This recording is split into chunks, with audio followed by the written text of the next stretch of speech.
So I recently did the 100 pull-ups a day for 30-day challenge and I injured myself.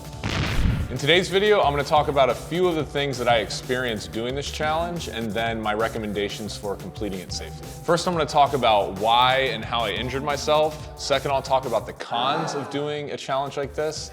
And then I'll save the best for last and talk about the pros that I experienced completing this. So as you can see, the B-roll that's in the background here is just all the days of me doing this. Every single pull-up that I did was recorded, and you can see it fast forwarding right now. But I made it to day 25, and in the middle of one of my sets, that's when I injured myself. I pulled a muscle above my lat and my upper back and pretty much knew right then and there, like, I shouldn't complete this challenge because my arm really hurts. And by the way, I did my 100 pull-ups. When I started the challenge, it took me longer to do them. And then by the end of the challenge, I was completing my 100 pull-ups in less than an hour, usually around 30 to 45 minutes. Resting 1 to 2 minutes in between my sets. So why did this happen? Let's just get the elephant out of the room. It's because I didn't take any rest days. Like, you can't do this. Like, you can't expect to do really strenuous activity like 100 pull-ups every single day and recover properly. That's not how the body works. In working out and exercising, especially weightlifting and doing resistance training, again, whether it's weightlifting or body weight exercises,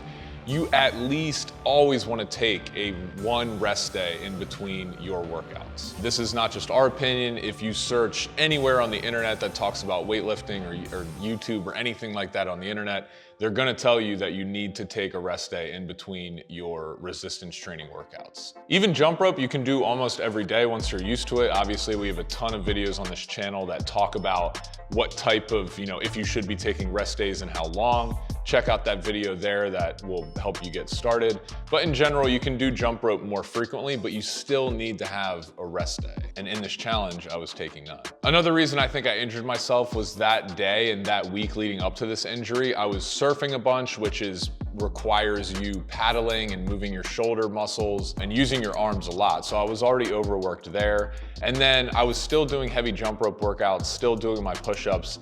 Basically, I was just way overtraining and expecting to still be able to do 100 pull-ups a day. So the biggest con of doing a challenge like this is just, there's only one con, and it's that you can totally injure yourself because you're doing strenuous activity every single day. I think there's a lot of benefits to doing this challenge, which I'll talk about here in a sec. Hey, what's going on, guys? I wanted to interrupt this YouTube video really quick and just make you all aware of JRD TV. JRD TV is an app that we just came out with that you get sent a new daily full-length follow-along video workout sent directly to your inbox every single day. There's a community feature where you get to post photos and interact with other people going through our programs and workouts. You get direct daily access to me, myself, Brandon, the whole Jump Rope Dudes team to just help you further along with your goals and things like that. This is basically the JRD VIP zone if you're looking to lose weight, get better at jumping rope, and overall just get more access to Brandon and myself. So check it out. It's linked up in the description below. Hope to see you guys in there. But yeah, basically you just can't be doing resistance training like this every single day and expect to not injure yourself.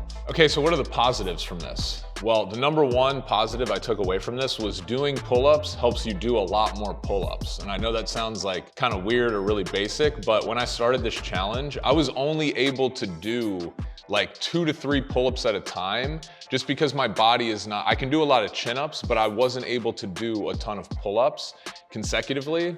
So after like the 10th day, I was already doing sets of 5, 7, 10 pull-ups with ease, taking less rest in between sets. So overall, it just made me a lot more confident in myself to be able to do pull-ups. And speaking of confidence, another positive from this challenge was pull-ups are one of those activities that just make you feel more confident. I don't know if anyone can relate to this, drop your comment, but when you see someone doing a ton of pull-ups or when you yourself can bang out like 20 pull-ups, it's a hard activity that recruits a lot of muscles to be able to do it. And it's one of those movements that people generally don't really look forward to doing, sort of like burpees.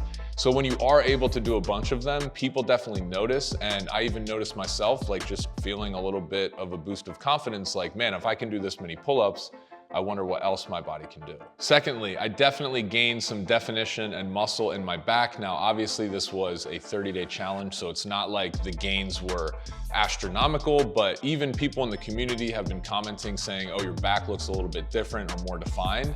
And I definitely attribute that to just doing a lot more pull-ups. Third, I kind of touched on this about the confidence, but I just feel way stronger. Being able to do sets of 7, 10, and continue to work my way up just shows me that if I do this in other activities, that I could complete the same progression. So again, it just gave me that confidence and that strength to go out and apply this to other modalities and exercises. Another positive is that my grip strength also increased, which is just like important for life in general. So my takeaways for this challenge, I think everyone should be doing pull-ups. I truly believe that. If you're someone who wants to get this like aesthetic looking physique, this kind of like superhero, CrossFitter, NFL wide receiver physique, pull-ups are a huge component of that. They recruit so many muscles to do, and they definitely help you create that, like I said, lean V-shaped physique with the big shoulders coming down into a more lean torso. I mean, think about the calisthenics community. Like all the guys that are big into the calisthenics movements and YouTube,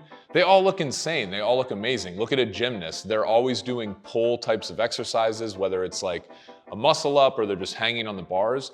Those guys have insane physiques, and I think pull-ups or pulling types of exercises are a big part of that. However, I don't think people should be completing this challenge, with the only caveat being unless you're already doing 100 pull-ups a day or 50 pull-ups a day. Basically, if you are one of those calisthenics people that has gotten to the point where you're pretty much doing these types of exercises every day, then I think this would be safe to complete. If you're someone who doesn't do pull-ups frequently, and then you go into this challenge and start doing them, I feel like the risk of injury is pretty high, so you shouldn't do it if that's the case. Instead, what you should do is start off by doing 25 pull-ups every other day, maybe in sets of 2, 3, 4, whatever you can do is totally fine. Then work your way up to 50, then work your way up to doing 100 every other day, but you shouldn't be getting to that point for a few weeks or months. Take your time, be patient, and just let your body slowly and gradually build up to being able to do that type of work. Lastly, videos like this tend to get a lot of attention and views, hence why I wanted to attempt, but overall doing this to actually improve your strength and physique just goes against the fundamental principles of exercising and recovery, which are both needed in order to gain muscle. If you are not resting and recovering, your muscles have no time to rebuild and become stronger, become bigger. So guys, this was my experience doing this. I'd love to hear in your comments what you thought below. Obviously at this channel, we're all about jumping rope and bodyweight exercises and trying to be the best version of yourself doing those things. So any comments or feedback would be greatly appreciated. If you're new to the channel, please go ahead and subscribe to receive more information on how to jump rope, get lean, and live more. Check out our free 7-day challenge at jumpropedudes.com if you want to get started skipping rope and losing weight. And other than that, ladies and gentlemen, keep doing the thing.